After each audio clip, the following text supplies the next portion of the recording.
Good morning! Nag-request ng champurado ang aking mga itlogan ngayong araw. Kaya naman habang natutulog pa sila ay nagluto na ako para pagkagising nila ay ito na ang almusal. Ordinary rice nga lang ang gamit ko dito sa champurado, tapos nagdagdag lang ako ng tapol na malagkit. Galing pa to ng probinsya, dala ng pinsan ko nung umuwi siya last year pa. Kaya naman talagang tinipid ko to dahil masarap to pang biko at saka pang champurado na rin. Pero syempre kailangan mo siyang haluan ng malagkit na puti para mas malagkit pa. Kanina pa nga kumukulo yan at malambot naman na talaga yung bigas. Kaya lang kinulang sa sabaw, ngayon ay nagdagdag ako at naglagay na nga ako ng tableya. Yung tableya ko ay galing din pala ng probinsya yan, pinadala din naman sa akin ng ate ko.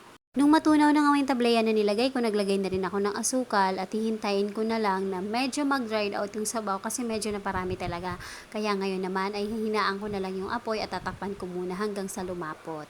Nakita ko nga rin pala yung malagkit ko dito na puti, nabili lang namin dito sa palengke. Ito yung natira naman nung nag-ubi champurado kami kasi nag-crave ang ate buntis. Dahil medyo marami nga silang nabiling malagkit ay itinabi ko naman yung natira. Ngayon naman itong natira ay plano ko siyang gawing puto maya. Magpapabili lang ako sa pinsan ko dahil pauwi na rin naman na siya galing ng trabaho. Tulog pa nga mga kuya pero itong alarm clock ko ay talaga namang gising na. Tambay ka dyan, sir ah! Sir!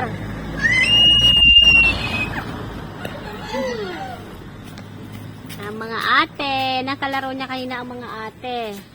Ngayon naman, tambay na siya dito sa kanto. Napagod na, ayan, nangutang ng tinapay. Galing. Perks of having a ninang na may panaderya.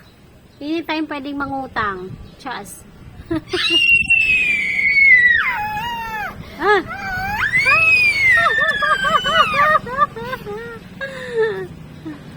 Oh, saan ang punta? Saan?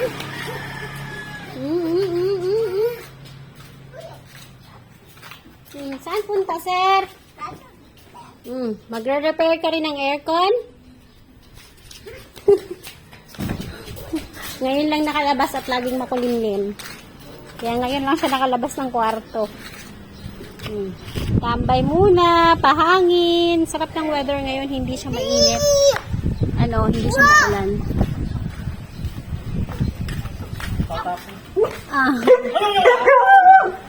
Maya-maya nga ay nakasalubong ko tong alaga ng kapatid ko na palabas na ng bahay. Hindi ko nga alam sa mga manok na to kung gusto nilang gumala o gusto magpatinola. Paano ba naman kasi sa dami sasalubungin, ako pa. Pasalamat na lang talaga kayo wala ako sumud magtinola ngayon. Never mind. At ayan naman ang alaga ko, tinulungan pa nga ako mahuli yung manok. Siguro gusto niya rin humigop ng sabaw. Nung maluto na nga ang champurado ay pumasok na rin kami at si Bunso nga ay pinag-almusal ko na. Tina nga lang din ay hindi pa talaga siya masyadong nabusog dun sa tinapay ni kinuha niya sa ninang niya kanina. Kaya ngayon, ang sarap ng kain niya sa champurado. Naging paborito niya na nga itong champurado. Hindi ko siya pinapakain ng chocolate talaga, pero pinapakain ko siya ng champurado. Basta yung tableya ko ay yung tipong galing talaga ng probinsya.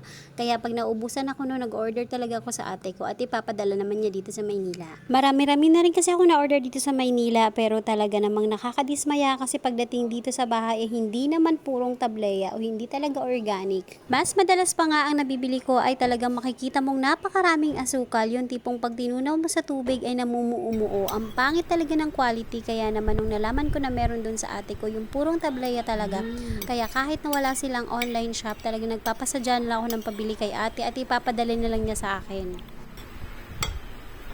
Mama. Yes. Love you.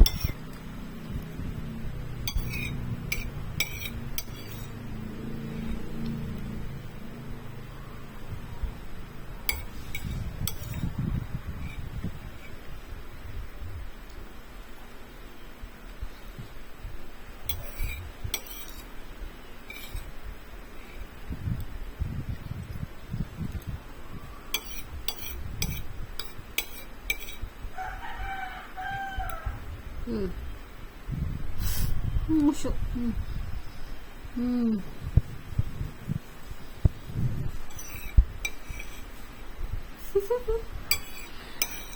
Are you happy with your food? Happy. She's happy. Nose. Wait na. When you're happy and you know it, clap your hands. Clap, clap. When you're happy and you know it, clap your hands. Clap, clap. When you're happy and you know it, and you think you're really... Ambot na lang.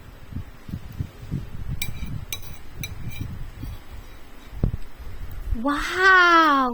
Ubos ni Ice ang food niya. Favorite ang champurado. No more.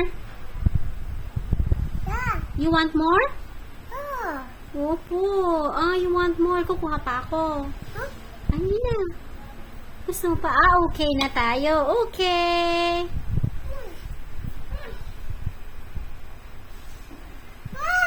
Bye-bye.